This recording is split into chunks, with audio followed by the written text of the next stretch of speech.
called pit pone. We've been pounding our fists into the dust of this planet since time before time, pushing sand into mounds with our grubby palms and beating it until it resembles the shape that we want. Eons of culture and engineering before we could erect a city in 3 days that would make the citizens of collectively, ornamenting raw materials with strange soliloquies that are as cryptic as cuneiform, I-beams that started as rock and changed hands more than anyone can understand.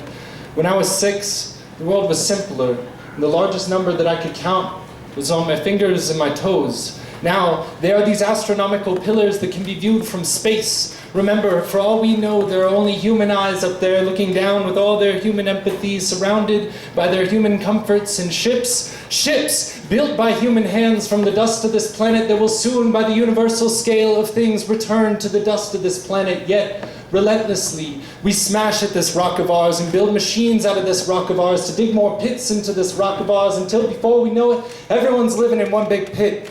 Fighting for a better spot in the pit, good old Sam got himself a nice parcel with his petite wife and his pit dog and their pit cut fence where they can have picnics in their pit yard. You can hear the cries, I'm in a pit, hey, I'm in a pit too. People surveying the pit for best return on each shovel scoop.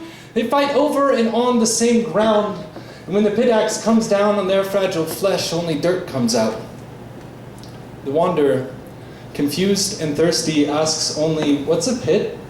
Distraught, the others beat the living dust out of him and then fought over his remains. They would curse him for having unblemished knuckles, while theirs were constant open wounds from relentlessly beating an inanimate object into submission while repeating the same archaic and misunderstood phrase, per aspera ad astra.